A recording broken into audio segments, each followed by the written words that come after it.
Good evening. It is roughly 5:34 on Wednesday, August 12th, 2015. It's the monthly meeting of the Urbana Human Relations Commission.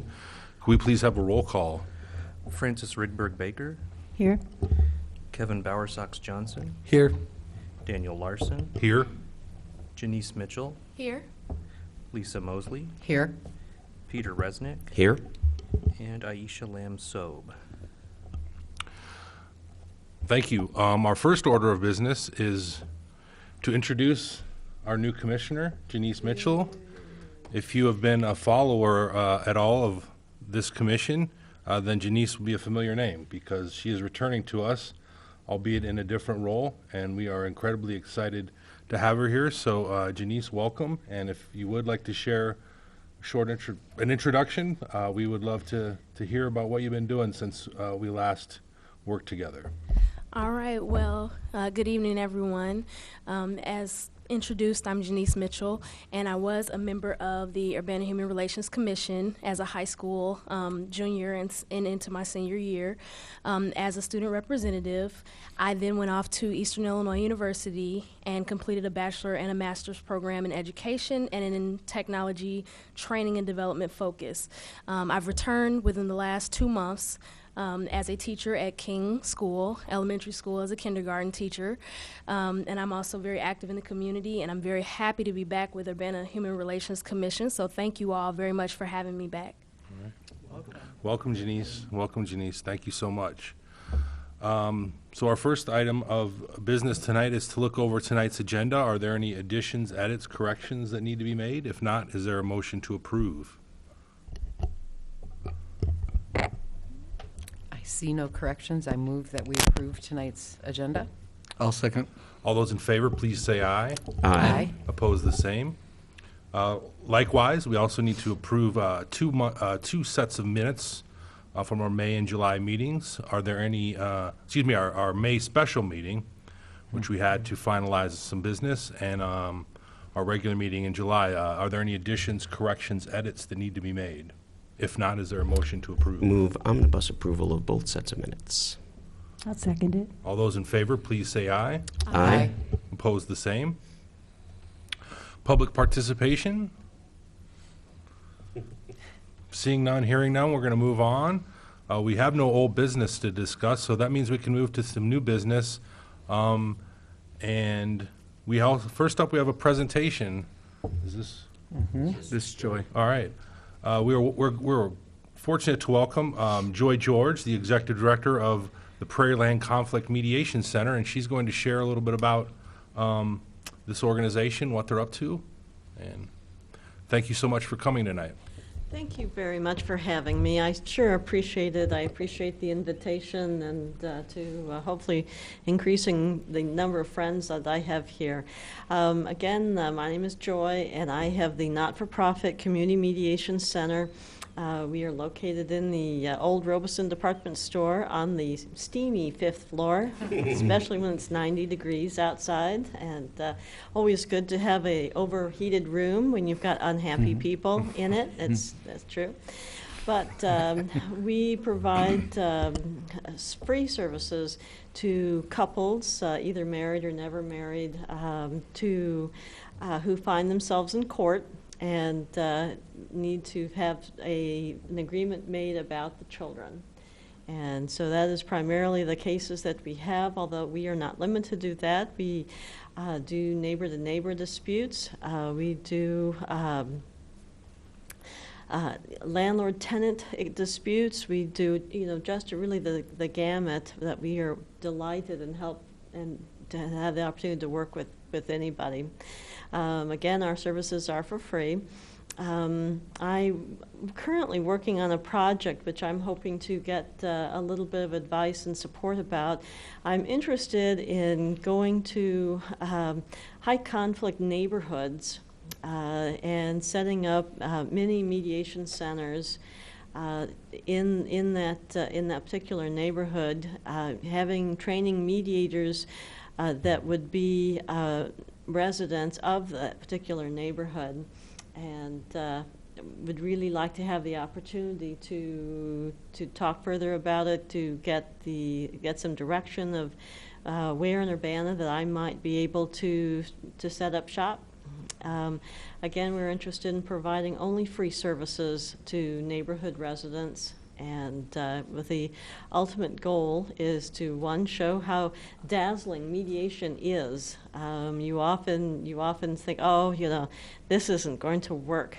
But here's an opportunity for individuals who are in a dispute that they have the opportunity to be heard, be in a safe environment, have their opinions be taken seriously, have respect, and, as I say, safety, and together with two people or more, two people, that they have a chance to work out their differences, all on their own, with an agreement that they can live with, they can get behind and support. So anyway, I'm looking for some advice at this point, and also humbly some contacts that I might be able to use. Granted, I grew up here, and I got married here, and I had 2 children here, and I had, my father, I'm a university brat, and so I'm a townie. But I'm ready to have some help with maybe some contacts of where, who might be willing to, what neighborhoods to go to, what neighborhoods are interested in our services, and we, of course, would provide the necessary training to anyone who wanted to become a neighborhood mediator.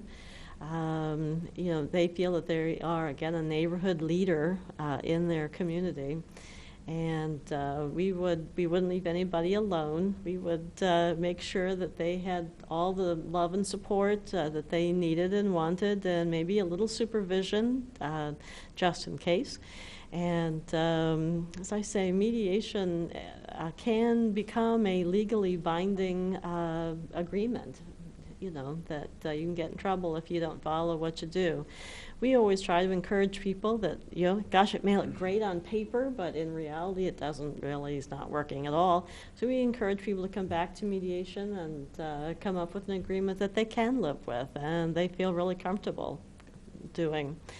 But we also have peer mediation, where we are working with young people in 3 Champaign Unit 4 schools to provide mediation skills training, to provide kids with the toolbox that they need to to handle conflict situations without resorting to behaviors that are not particularly good and healthy and productive.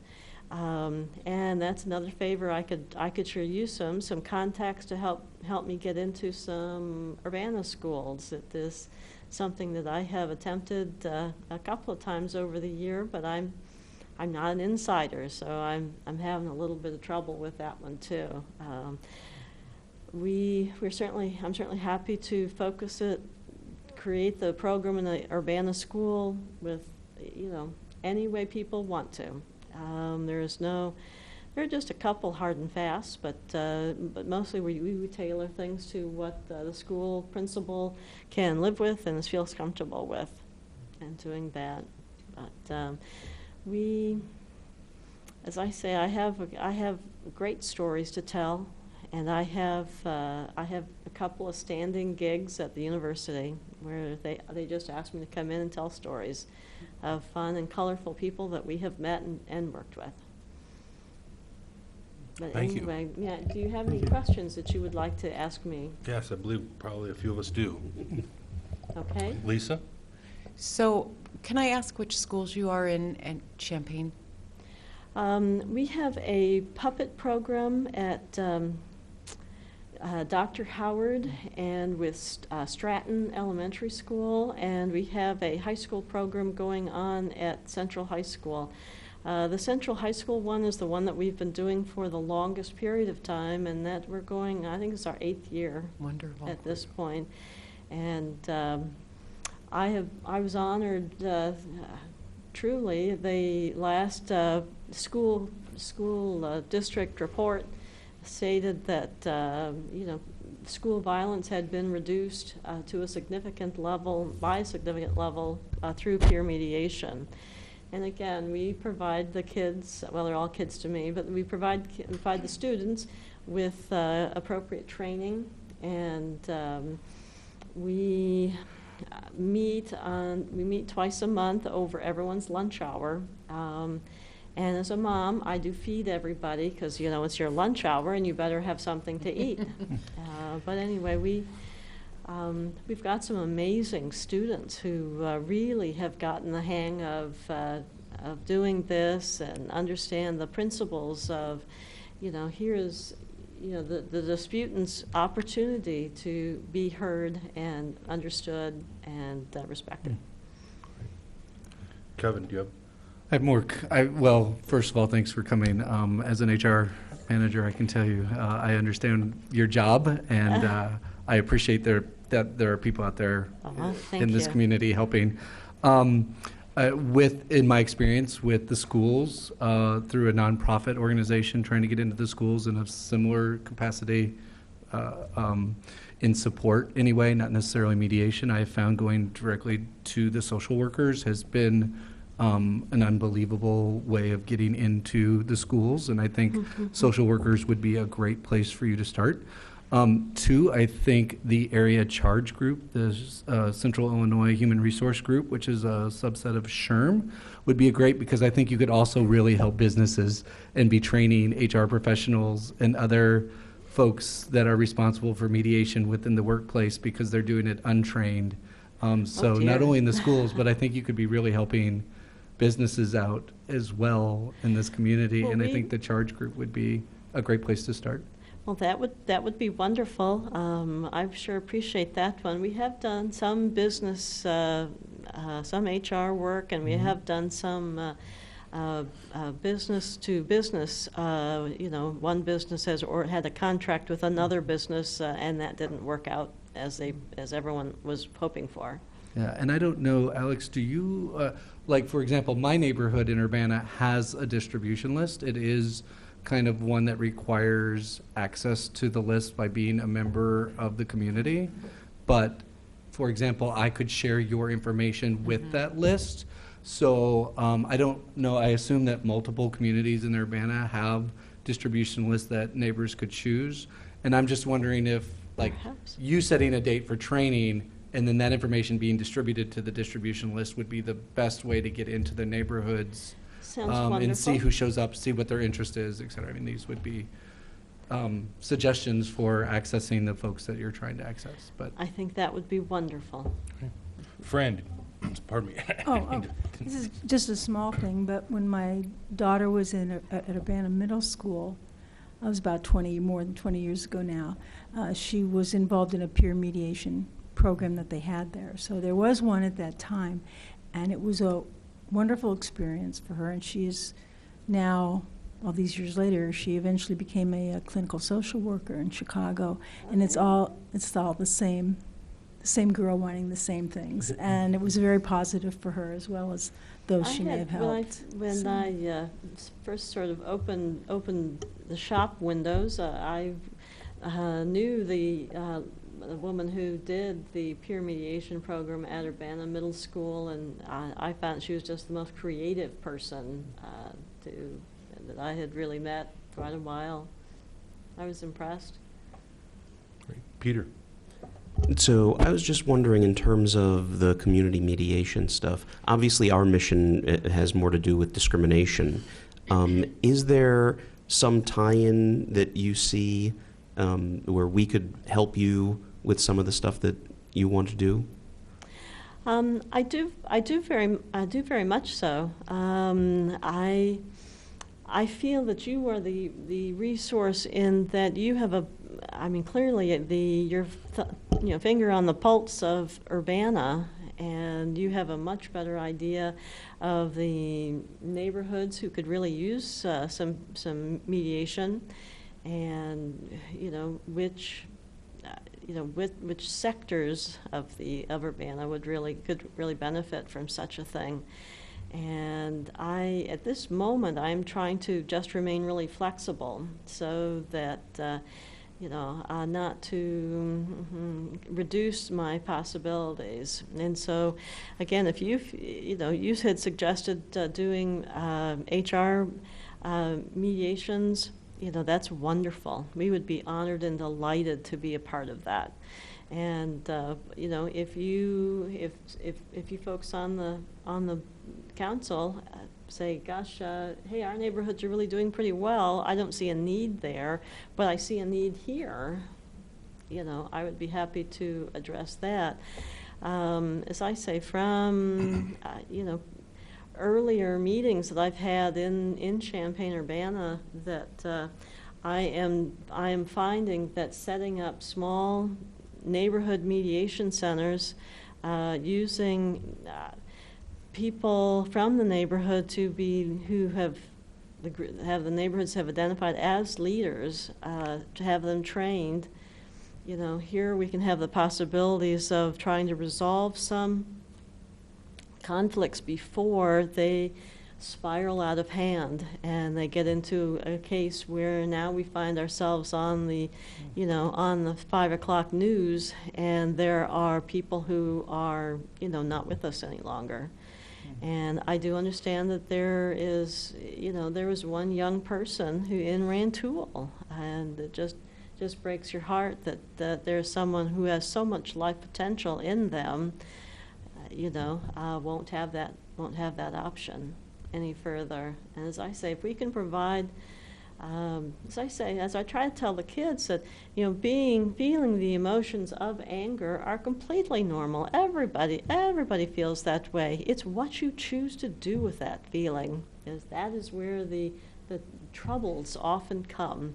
And because too many people simply do not have the skills, tools in the toolbox, in order to be able to handle frustration and disappointment and these kind of emotions effectively. Lisa. Sorry, Alex. So I was hoping to ask for your contact information. I am a school social worker with Champaign School District and would be more than glad at a social work meeting to invite you to come and speak to my colleagues. I would hope that we might be able to reach across Wright Street to Urbana and try to promote that for you as well. Definitely the schools are a great place to start. Mm-hmm. And my other question was more for maybe Alex or Tony and could we link your information to our website as far as a free service to the community? Sure. I mean, I think you got to get the word out. And if you've been around town for 8+ this years. is like our 8 years. So I would love to get your contact information to be able to share that. And I'm going to guess Janice is a teacher. She may be able to go back and see a situation at her school. And sometimes that's just what it takes to get the ball rolling, is one of us has you come in and we experience a great opportunity and then we share that. Well, that's what I'm secretly hoping for. Right. I'm secretly hoping that, you say, gosh, Joy's a little eccentric, but she seems like she's a good person. And then you say, gosh, let's have her come in. Let's have her bring her interns in. And as I say, we do have young people who are involved so if you think the school would benefit more from someone who is young and hip and has the right clothes, then we have that. We have that too. Worried about that. No, we're not worried. I'm not young and hip and wear the right clothes. There you And they go. listen to me I do bring most of the food time. to all events. So. Okay. Our HRO, our Human Relations Officer, Alex, has a comment or question, or both. Both. I just wanted to share with you how happy I am. I invited Joy to come in because I wanted to start highlighting some of these wonderful centers and people in our community that are just dying to serve and to help. And I would love to put Joy in the middle of any conflict situation. I just think she'll love them right down. Thank you. I will say conflict has become just simply a puzzle to solve at this point. We don't, people will be upset with me, and then they'll look for that momentary reaction, and they don't find it. I say, oh, let's see, let's find out, let's solve this puzzle. Let's find out what's really going on, and let's find out how we can come up with a solution that makes everybody happy.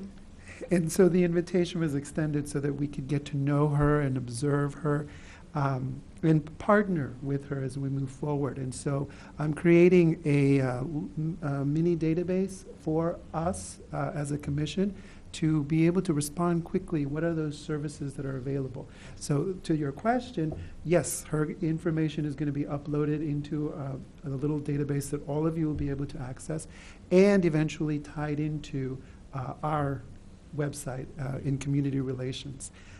So Well, that's just thrilling. Thank you very much. Oh, you're more than welcome. I also, I find myself bragging about the commission, and I shared with Joy how wonderful you are, and with other individuals who are asking, you know, what is it like to go before the commission, and do they really, you know, care about this work? And I find myself, you know, smiling intensively about the level of interest and collegiality and cordiality and rigorousness that the commission has. And the reason I'm mentioning this is because I think you already experienced it today, the willingness to find ways to partner with you. And I will follow up with you on the charge information and some of this other information that we had here today. I did want to close with asking if you could share in a respectful and confidential way some of the stories of maybe some of the mediations you've done in either the schools or residents. And one last point, mediation is an extraordinary way to resolve conflict. And I want to, as part of our dialogue that I've been having with the commissioners, there is a deep desire for outreach, and this is the first fruit of that expression. And I'm going to look forward to finding more of these wonderful persons and organizations that we can start interacting with. I am duly honored. Thank you very, very much. Well, I have lots of stories. One of my favorites was I was asked at Central High School to mediate the Central High School football team. And I, in many ways, didn't feel like I was very well qualified because, if I may confess, I've never watched a football game. Wow. I have never done this. And there were two, the team came in, and of course, we were given a tiny, tiny room. And we had one side on who were the disputants on one side and the other half of the team on the other side. And these were the largest guys I have seen in a long time. And they were disputing over the Roosevelt maneuver. And I was kind of at a loss because I had never heard of the Roosevelt maneuver. And there was a big dispute over who did it the best. And I was a little, we were going fairly well. I mean, they had trying to decide how they could prove this. And so they finally decided that they were just not getting as far as they wanted to, and they both sides stood up, and they decided that they wanted to be a little more aggressive on that. And I was ready to sign my resignation paper and turn in my badge and the whole thing. But we finally came up with a resolution, because mediation really is an incredible method. They finally came up with a solution of who they could contact to do that, to decide who did the best Roosevelt maneuver, whatever that was. We get back, we're talking about mediation. We had, if you can believe it, I know you won't, but if you can believe it, we are across the hall from a meditation center. You can only imagine the colorful people who are kind of confused. I had a nice lady, we had only recently kind of moved into our office, and this nice lady comes in with her, she had like a duffel bag or something like that, and she says, okay, where do I go and change?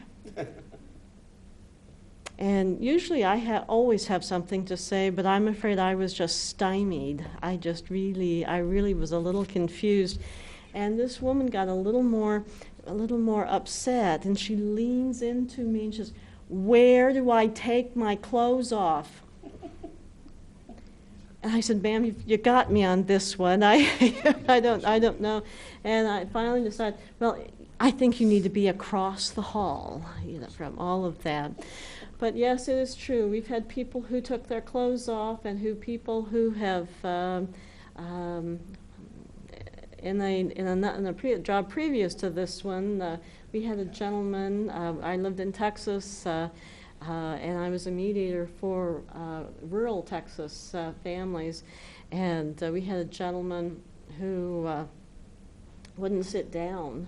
I mean, he wouldn't sit down, and I was young, and I was I said, "Oh, please, it's really okay. You can sit down. It's going to take a little bit of time." And he whispers, I can't sit down." I said, "Oh, this is going to be good." And so he finally confesses that he has a shotgun that he has down his pants. And so, if he does sit down, that troublesome things might happen. And I still am interested to know how he got it past security. But that's, I didn't know that one. But I have watched so many cases where I don't think this is going to work at all, and maybe we placed a little wager between the staff and I of, is this going to work? And so many times it does. It does. People feel, as I say, people feel heard, and people feel that they're justified in their feelings, and they're justified in their position, and sometimes it takes the initial conversation to start like, "Oh, I didn't know that's what you meant. I'm really with you on that one." Things like that. Often when I people can are tell at- you the more oh, X-rated ones off camera. Oh, yeah. Oh, those weren't that. I was going to say, so often when people think they're talking something out, if they're doing it on their own, they're actually, one person will start to intimidate the other, and it's hard to even recognize that, but in the context you create, it sort of improves the environment so that can't happen. We really do. We provide that safety net around both people, so that nobody gets run over, and one side, you don't have to agree with the other side, but you are certainly going to sit there and listen to every single thing that this person says, and you're going to you're going to listen to their opinion, and you're going to see what you can take out of it and what you just can't. And there are more people who agree with each other than disagree, I have found. Kevin. So real quick, just a note. There's 3 or 4 resources that I go to whenever I'm trying to help someone. Okay. One is 211, the new 211 number. That's which correct. is, for those of you that might not know, you can actually pick up the phone, dial 211. It's a service sponsored by United Way.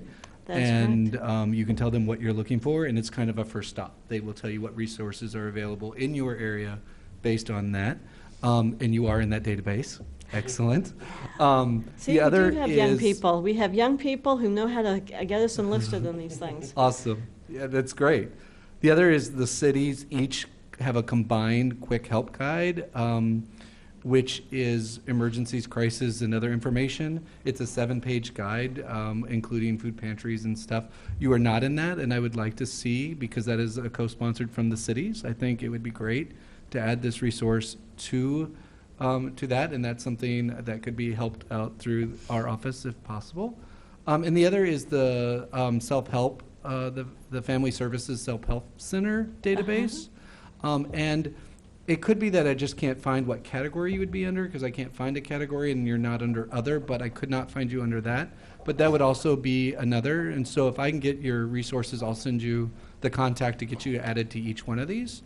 Well, Because thank you. those I are the appreciate places that. people are going to look for your services that are in need of those services. So I would like to see them specifically our city, the ones that we can control, I'd like to make sure we get them added to. Sounds good to me. Thank you. Yeah. I think one question that you raised that I think we need a little more time to talk about is who to connect to within the community or communities of Urbana and identifying certain areas. So that might be a thing that we take the month and maybe we get a little email exchange going or something along those lines, and we put together some ideas and forward those to you, if that Well, sounds good. that would be thrilling. Yeah. Thank you very much. I think if we could just take the month, Dan, and, like, I have like 4 names that I can give Right. you immediately. Mhm. If we could just compile through whatever resources, wiki, whatever, and then pass that compiled list to Alex and then have that Yeah. forwarded to Joy, I think that would be great because That would be wonderful. I think there's some people out there that could really use these services and note about them. Personally, I think your first above introduction, I think the training is also really important, and having some public training dates, I think is also, once your name is out there with these people, is going to be important, simply because I know that when you start getting your name out there, things start to come your way, and so it helps to be prepared for that with the training necessarily. We would be delighted. Awesome. We do have training that's coming up in October, and so it'd be nice if we could, anyone who's, I can forward, if they're, okay, you caught me here, city calendars or listservs or things like that, we can certainly put those on. And that is one of our missions. I overheard Lisa, so I'm just gonna steal it. And Lisa's been our predominant organizer, but we have created and or sponsored a variety of sort of public trainings and a host of issues. So Oh, there you go. that's something that we have a history of and I guess experience with. So keep us up to date and Well, I'd be delighted. I know that currently putting the final touches on a new, very brief workshop on addressing couples and how to fight fairly, with your significant other person. And so we would love to do that. And I guess if I have mastered email, I've got them down pretty well. But, if we could just stay in touch with all of these things, I can put my own young people of our center to install or do all these things. great. Are there any additional comments or questions for Joy? One thing I might add too, I know, just as a suggestion, one of the things that I did when a different organization that I'm a part of, we were soliciting high school seniors who were looking for scholarships to go on to college. I just kind of went around to different agencies that I know serve youth, and I passed out information. I just a quick type up and let them know what the qualifications are for the scholarship. So in your case, it would be information about your organization, what you do, the times you're open, that sort of thing. And I took it around to the Don Moyer Boys and Girls Club in Champaign, the Urbana Park District, the Champaign Park District, Urbana Neighborhood Connection Center. And I also talked with someone at U of I Extension about the 4-H groups and the other groups that they have that work with youth specifically. And usually they're more than happy to have other outside resources come in and work with them or offer their services. So. Well, those are good suggestions. Thank you. I appreciate that. Well, we want to thank you so much for coming in tonight. It's a real pleasure to meet you and to hear about this wonderful resource for our community. So I am duly honored to be here, and thank you very much. I am looking forward to working with you and seeing if we can put up some neighborhood mediation sites, and that'd be great. But anyway, thank you very much. Thank you. Thank you. Thank you. All right, our other item of new business, Peter, you have an update for us on the IDOT traffic study stop data task force preliminary findings report. Wow. That you did that. I've gotten very used to that mouthful. That is not. So, as you all probably know, the Traffic Stop Data Task Force did a preliminary release of their report We're now soliciting public input, and then we will do our final report. The public input period goes until the end of September, and then we'll collate that into our final report. The task force continues to meet on their regular monthly meetings, so we can take input for people who want to give it in person, but we're also taking emailed input, and Alex is collecting that and putting that up on the task force website. Last week, I went to the city council meeting to present them a sort of overview of our findings, and Alex suggested that maybe we should do that for the commission. So I'll try and go through that quickly. Hopefully it will not take as much time as it took at the council meeting. They had many comments and questions, shall we say. But I think it was productive. So I've brought along the slides that I used for them, and they should appear on the screen in front of you. And I'll go through quickly what I've presented. The report is out on the task force website, so you can download that. You can also take a look at the findings, at the comments so far. So the report structure, it's divided into several sections. There's an executive summary up top, then a literature review. We did a lot of research just to gather sort of the state of affairs in the world. There's a statistical analysis section that we go through the data that we've gotten from IDOT and some additional data that the police department provided to us. We did some community feedback. We had a forum where we had people come and give testimonial input, and we collected together the kinds of impacts that the disparities in traffic stops have on the community. We also have a section on police procedure, public engagement, and in that section is where we have our detailed recommendations to the council for what we think needs to be done going forward. And finally, there's a long statistical appendix, which I've been scolded several times for saying that it's very hard to get through. My statistics abilities are terrible, but I'm told that it actually does have a lot of great information, and so I encourage you to look at that as well. So let me go through the essential top-level things that we have found. We've known all along that African American drivers in the community are stopped disproportionately. There is no question of that, and our findings confirm that that still goes on. There is no similar disparity among Hispanic or Asian drivers as compared to white drivers. This is an issue in the African American community almost exclusively. What we found was that much of the disparity can be accounted for by patterns of policing. That is, when we broke down the city into the geocodes where traffic stops are made and sort of split out what the stops look like versus what the population in the area is, we found that use of hotspot policing in particular areas of the city accounted for more traffic stops, and because those communities where the hotspot policing is taking place are predominantly African American, we see more traffic stops of African Americans.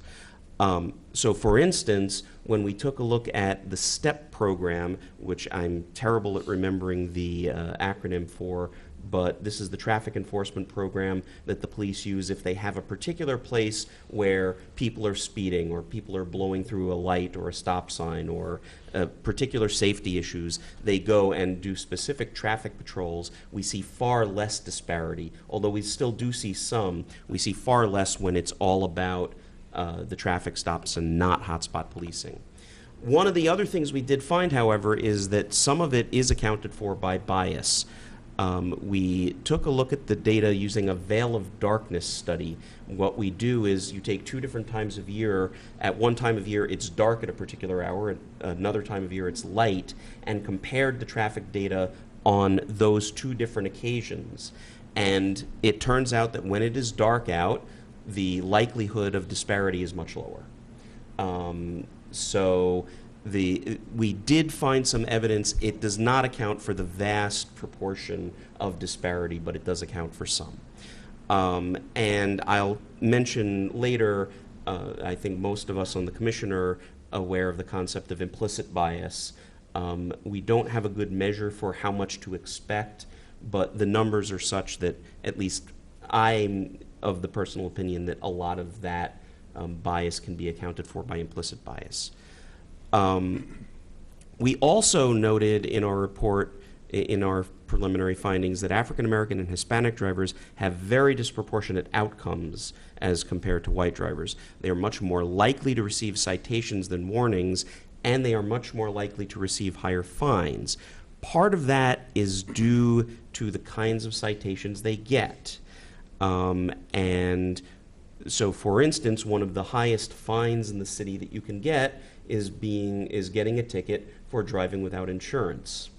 And it may occur to you that if we're talking about a low-income neighborhood where crime is happening, the odds that someone might have missed an insurance payment are much higher.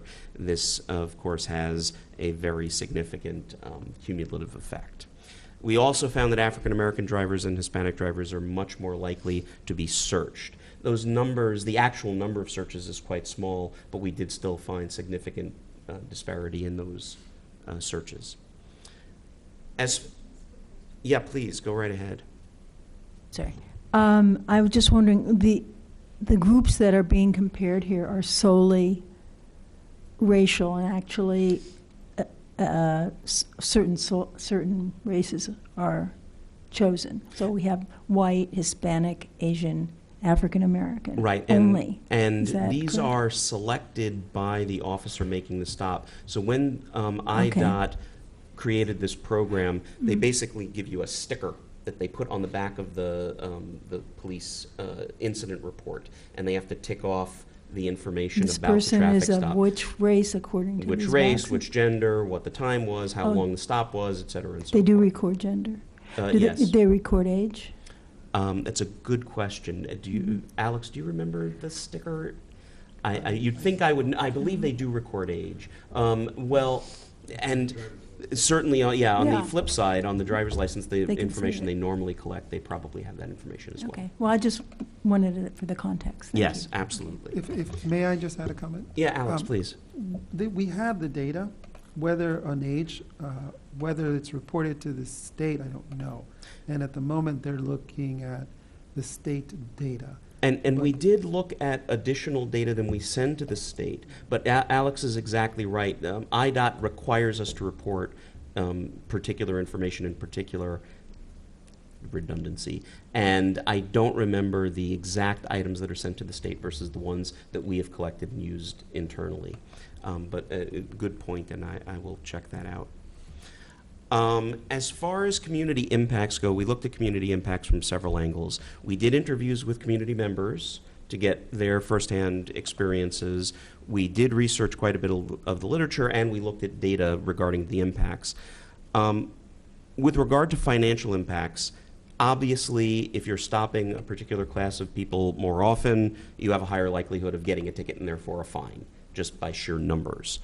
And again, those fines are higher for the kinds of violations that we're finding, and you get the compounding effect of the financial hardships. So you end up with people who are already strapped for money getting a fine, being unable to pay that, therefore getting their license revoked, which of course is a high price fine, and it just snowballs. So some of our recommendations, which I'll talk about in a bit, are trying to address some of the issues of that compounding effect.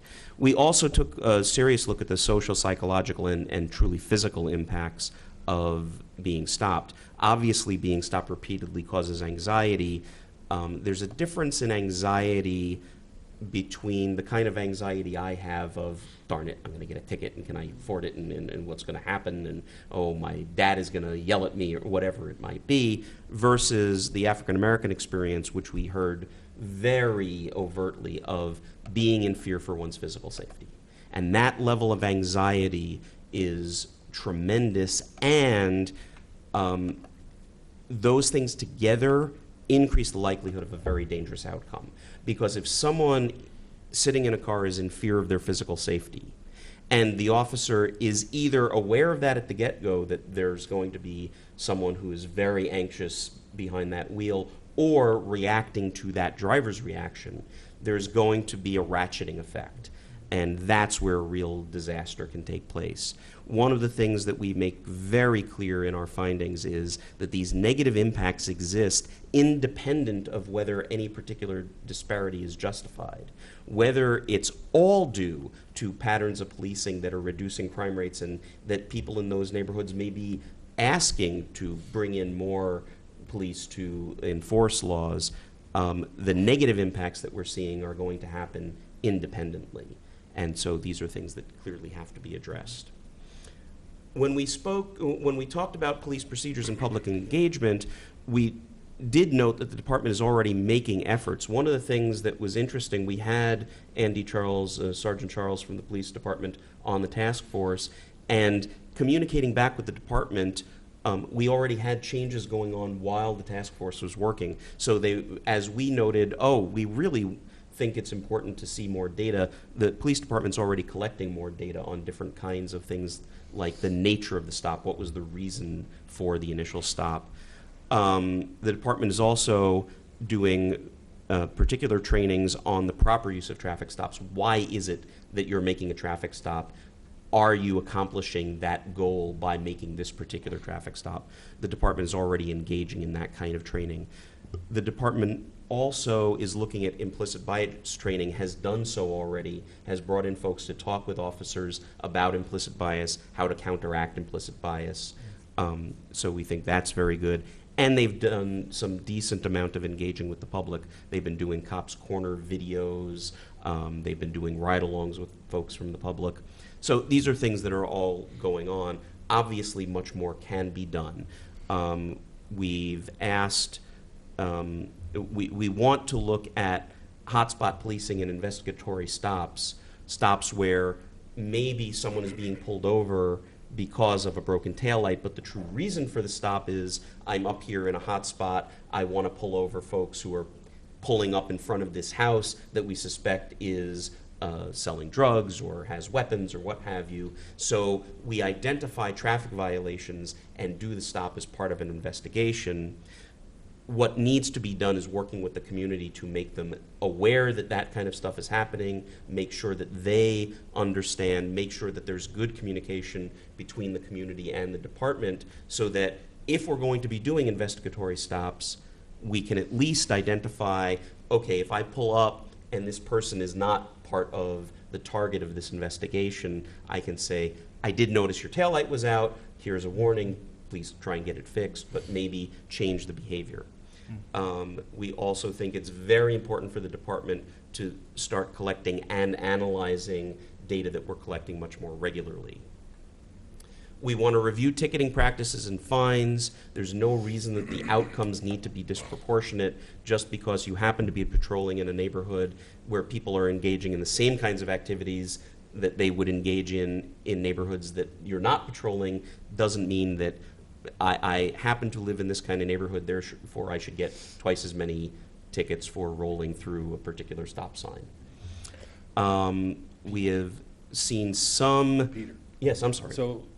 So some pretty damning data came out of the federal report on Ferguson about fines and just horror stories of somebody ending up in $5,000 in. I mean, I know the study was not championed to do that, but did you get an initial finding, or is that an issue, or what are we seeing in our community? We did not find evidence that the thing that's happening in Ferguson, which is actually using the traffic fine system to make money for the city, is going on.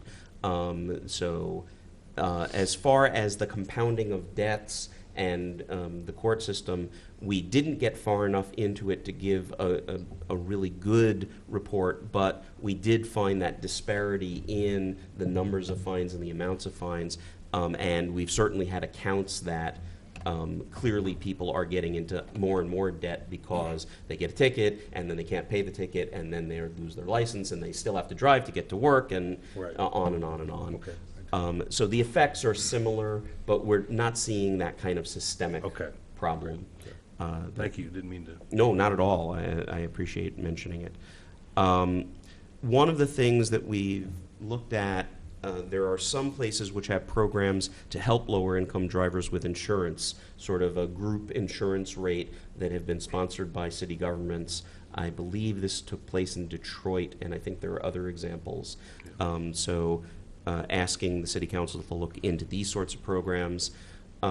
We know there is lots of discussion of minor drug offenses being tied to traffic stops, and so getting a ticket because you've been pulled over, because the officer happens to notice that you have a joint in the car or whatever it is. We have made recommendations on dealing with the cannabis policy. It's an interesting topic of discussion, and why I put a very short bullet here. We came up with local ordinances regarding cannabis because we didn't want to have to charge people with state violations, which makes it a much more serious crime. On the other hand, adding on to the problem of the traffic stop by increasing those fines obviously presents its own problem. So we want to re-review that and see if there's some way that we can reduce the effects of those drug offenses when it comes to traffic stops in particular. Finally, we think there's plenty of room for community engagement programs. We want to start seeing preventative programs for citizens so that they don't get pulled over as much or the effects are not nearly as bad. The Walk as One program has been going on for quite some time with officers and others going around and talking about those issues, and obviously meetings between police and community members we think are very important. One thing that I tried to stress with the council, and I think we should be aware of this as a commission, is the task force considers this the beginning, not the end. Doing the review that we did is a good first step, and making those recent changes that the department has made is great, but this is a short-lived, slightly more than a year-long task force. This needs ongoing review and analysis. This needs additional public engagement. I think this is something that plausibly the Human Relations Commission could help with. There's been talk about the CPRB, but they serve more of an adjudicative, neutral role, and so they might not be the best body to deal with this.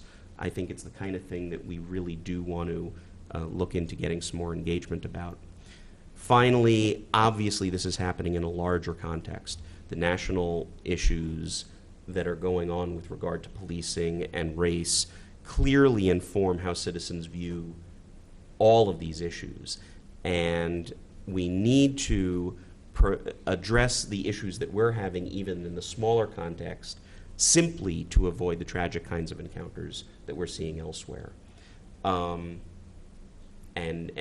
I think the most important takeaway is that these effects, which are informed by people's experiences, whether those experiences are here or elsewhere or seeing them on the television, generate the kinds of problems that we want to avoid. So as I said, the public comment period is open until September 30th, and then we'll have the final report to the City Council at the end of October. And if there are any more questions from folks here. Peter, first off, thank you for this and for your work on the commission, the task force, excuse me. Questions? Kevin? Well, I think mine goes more towards maybe somewhat question/comment. I mean, you had recommendations of what we might be doing, what programs we might implement to reduce this. And you said that, yet the task force is somewhat short-lived. And as a community member, as a member of this commission, I'm a little concerned that we wouldn't have some very concrete plans to say, what are we going to do with this data? And then how are we going to evaluate whether or not what we did was effective a year later, 2 years later, 3 years later, 4 years later. And so I hope that those thoughts are in your minds and that there's some concrete plans to have, a design process that's holistic, that not just looks at the data, but then has some action and follow up with evaluation of how effective those actions were. And I want to be clear, I've given you a very high-level overview of the recommendations. We do have very specific recommendations in the report about hiring or enlisting the services of a statistician to go on an annual assessment of these sorts of things. efficacy with regard especially to investigatory stops. There's lots of good data that if you do hotspot policing, you reduce crime rate. But it's not clear whether random investigatory stops actually help with that, or it's targeted that's doing the real work.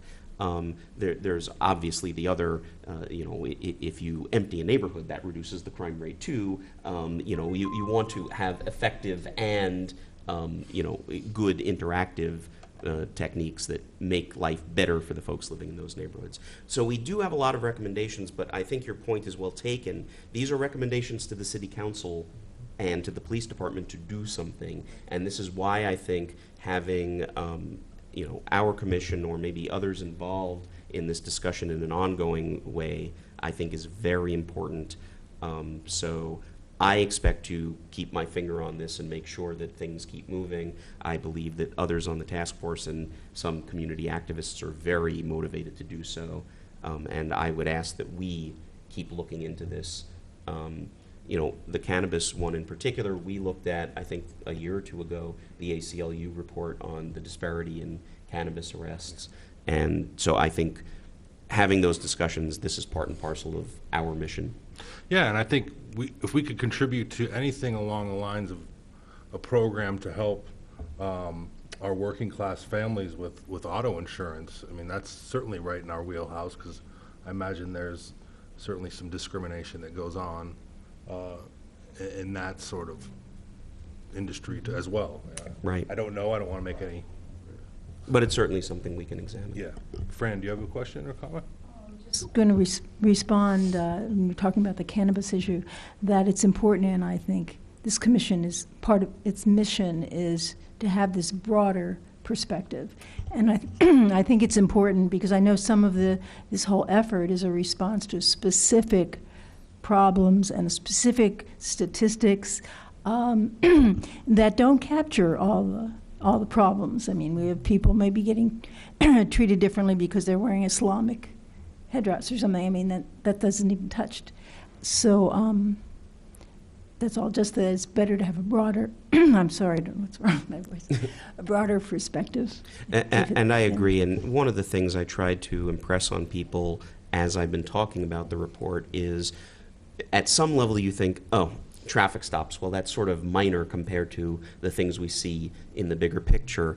But addressing this is so core to starting to think about the interactions between the police department and the community and how we want to be policed and what reasonable policing looks like.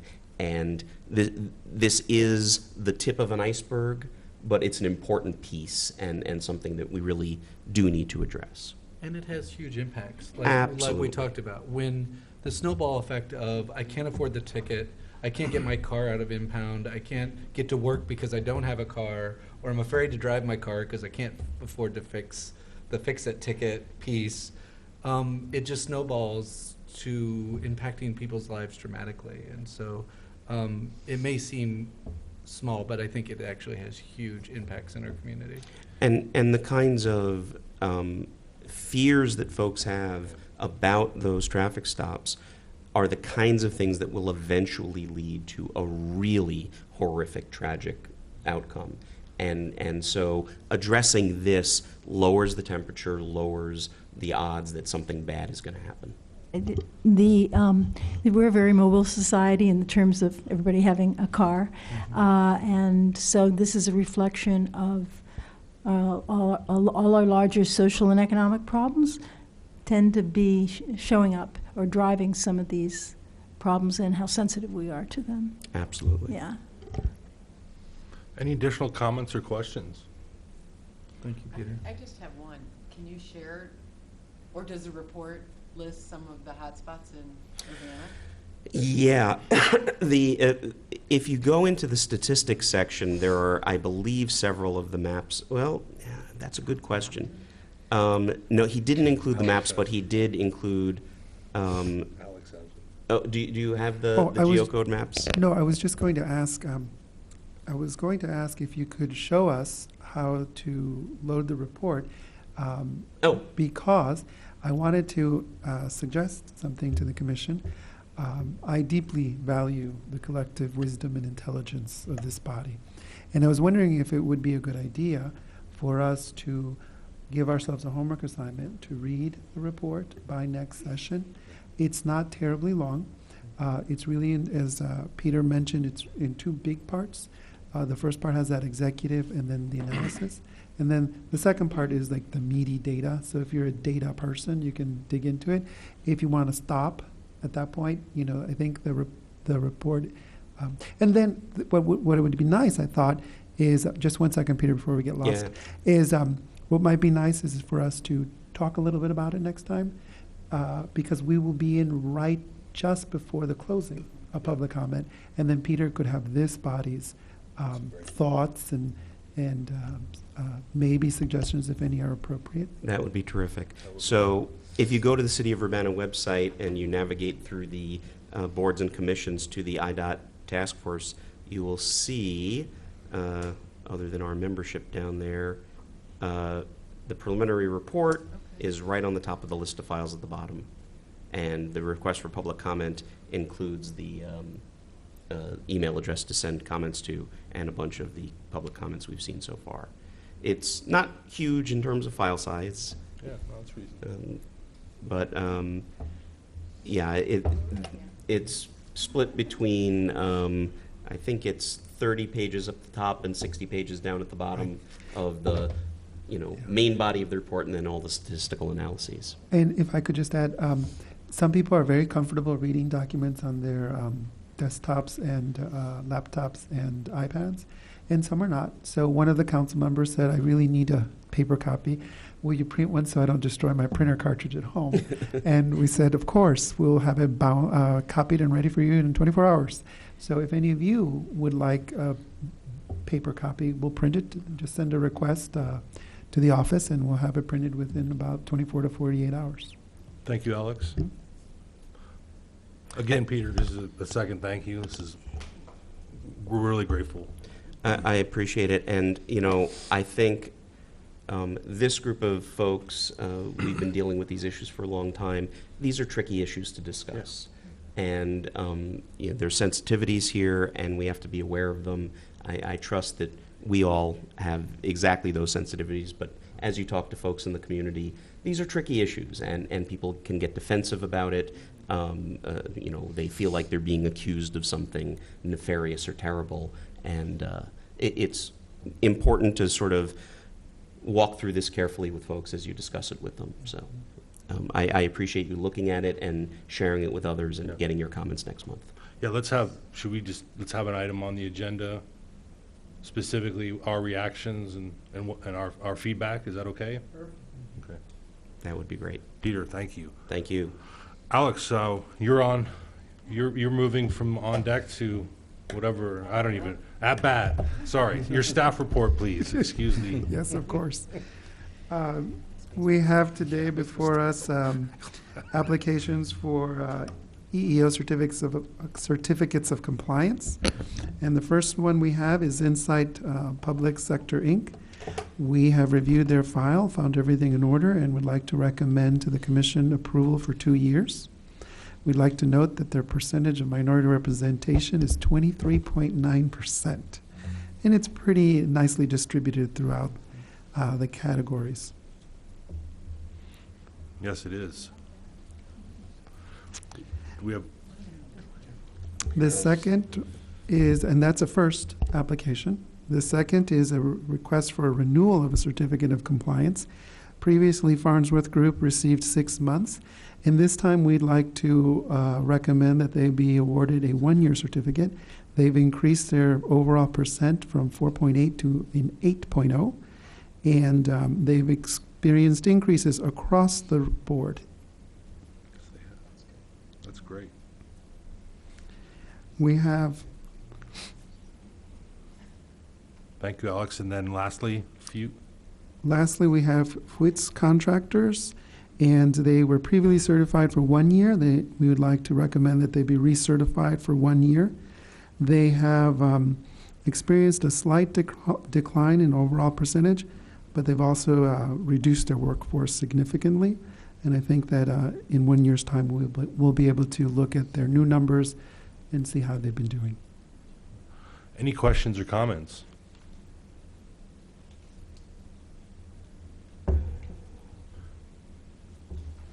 Just one quick one on Foyts. I'm not sure which way to say it. Right. Did they, I was looking through their application, did they give you churn numbers at all? I see there's a lot of see below, and then they gave some of their own charts. Let me double check. But I'm not seeing churn numbers, and insofar as you're going to be writing a letter to them anyway for approval if we do the 1 year, it might be good to ask them to provide those if they haven't, because that might give us some more information about, are they churning in an even way? Absolutely. Right. But I we will don't request them. What we don't see is how many higher. Right. We have the 2 years of comparison, but we don't. Okay. We'll ask for that. That sounds great. Is there, Fran, question, I was comment? just going to say they have union connections as well, which is an interesting factor. And the excuse me, the one on top there, Insight. they're out of Arizona. I believe so. Yeah, that's also interesting. Yeah. Doing Is some there- right there. Is there a motion on the floor? Or any other, I don't mean to rush anyone, any comments, questions? I'm happy to move. Daniel, before Sorry, you Alex. move, can I just recommend, I really like the way you've specified that for FWITS that they provide. If we can make, when you motion, if we can make their certificate of approval pursuant to them submitting C, and then we can go ahead and. Thank you. So we'll do it in 2 motions to make it easy. So I move to approve Inside Public Sector for a 2-year approval certificate, and Farnsworth Group for a 1-year certificate. Is there a So second? I second that. Any final discussion, comments, or questions? All those in favor, please say aye. Aye. Opposed, the same. And then I'll make a motion to approve Foyts Contractors for 1 year, contingent on receiving churn numbers. The form, is it C, chart C from their application filled out? Is there a second? I second that. All those in favor, please say aye. Aye. Aye. Opposed, the same. Great. Thank you. Alex? Okay, as far as active cases, we have our national origin case. We are expecting, we have granted an extension of time for the respondent to file their answer, and the new deadline to file is August 25th. So by the next time we meet, we hope to have that answer. As far as our second case, it's an employment charging discrimination based on race. We have received the response to our request for information. I have already reviewed all of the documentation and have met with the complainant, and will now be reaching out to the respondent to see if we can move forward with interviews. With respect to the third case, it is an employment case charging discrimination based on race, and I have reviewed some legal research in that case and the evidence, and I'm now going to be setting interviews. Hopefully we'll have an update for you by the next time we meet there. Incidentally, between when the agenda went out and today, we have received a third charge that we have processed.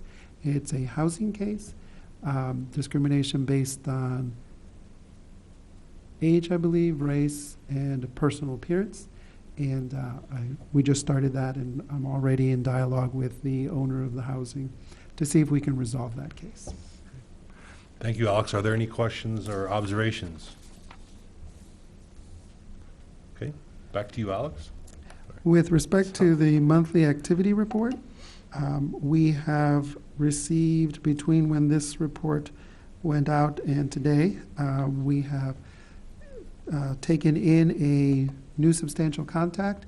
It was an individual charging discrimination based on age, and it was outside of the time that authorizes our office and the commission to take the case. It was older than 90 days. However, I did sit with the complainant and process their case for a direct transmittal to the state, and we faxed, and they have received it, and so it's now pending with the state. Are there any comments or questions for Alex? Thank you again.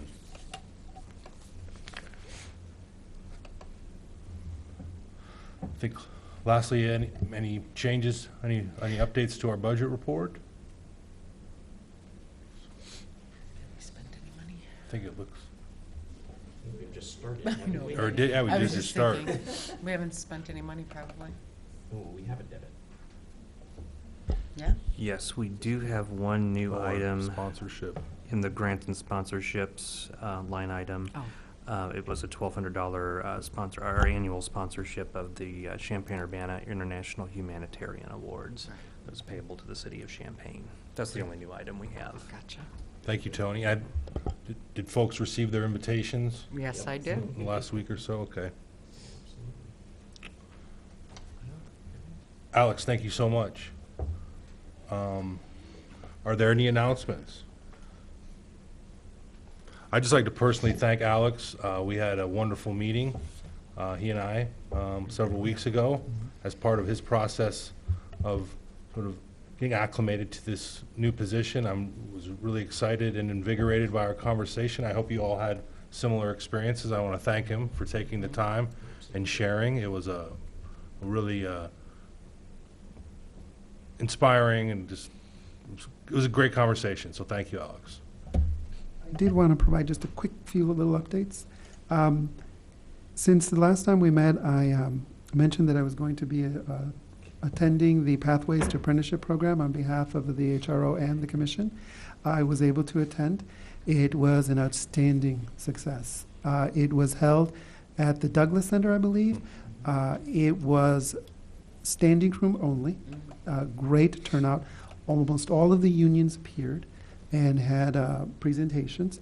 It was very inspiring to see youth present, learning about some of those trades and how to apply. It was also, I don't even have the words, it a little emotional to see more mature men there to try to realize a dream of joining a union and having people there specifically to share information for them. And of course, in an environment that was very supportive.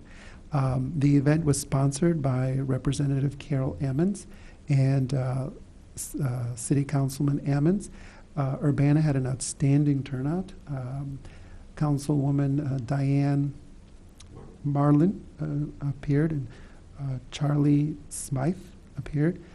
I was present on behalf of the commission, and several Champaign school system personnel, and to learn about how we can help all different kinds of age groups enter into the union. So it was remarkable. I don't know if it's the first time or if it's an annual thing, but I'm looking forward to inviting the commissioners to come with me the next time and helping to strengthen that participation in whatever way is meaningful.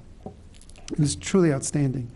The second item is there is a group that I had mentioned that I had not heard of. It's called the USMC, United States Minority Contractors Association, and they were having a meeting at the Champaign Library. And I was able to attend, and present was the president of the organization, some local chapter individuals, and the name escapes me. A representative of the University of Illinois, and several contractors. And it was really nice to see minority contractors present, to see, okay, they're out there and this is who they are. And it was very nice to see big prime contractors there seeking to form that partnership. It was very impressive. I liked the energy of the room. And they're taking off as an organization, so it's going to be interesting to see their growth and to try to partner with them where appropriate. They're going to be meeting again in Bloomington, Illinois, this time tomorrow. So I will drive out there to see what that demographic is looking like, and hopefully call on the commission in Bloomington and visit their office. So it's wonderful, wonderful progress I'm seeing. Also, between our last meeting and this meeting, I had the opportunity to reach out to the director of La Casa Cultural Center at the University of Illinois and begin a dialogue with them about our commission and the office and partnering and identifying what their needs were. It was a very productive conversation, and she invited the commissioners to come to some brown bag presentations so that the student body can learn a little bit more about what we do. So I'm going to see if we can find some dates for us to come visit. Actually, they're taking reservations like 3 months out. Wow. So it'll be a wonderful experience. And finally, I'm looking at identifying all the communities of our community, and one of them is the Muslim community. And so I reached out to them and asked if I would be able to join them in their worship space in the near future, and they invited me to attend on Friday, which is this coming Friday at 1 o'clock. And I asked if I could meet with representatives of the Muslim community, and we're going to worship and have a meal, I think, Friday. And I look forward to reporting back how that went. What motivated me primarily to do that is that should there ever be an outstanding need in the Muslim community, I'd like us to be able to have developed a relationship before, as opposed to in a difficult time. So I'll let you know how that goes. And of course, as I've mentioned in our one-on-ones, I'm looking forward to, partnering with you guys and taking you with me. Right now, just for scheduling, and since I'm, part-time, I'm trying to respond as quickly as I can to get the ball rolling. So that's the end of my announcements. Thank you. Thank you, Alex. Anything else? Champaign-Urbana Pride, September 18th through 20th. Okay. Thank you, Kevin. All right, everybody. Thank you for a wonderful meeting, Janice. We're excited to see you again. Congratulations on all your success, and we're so glad you're back with us. Thank you. Thank you for having me again. Alrighty. Everybody have a good night. Meeting adjourned.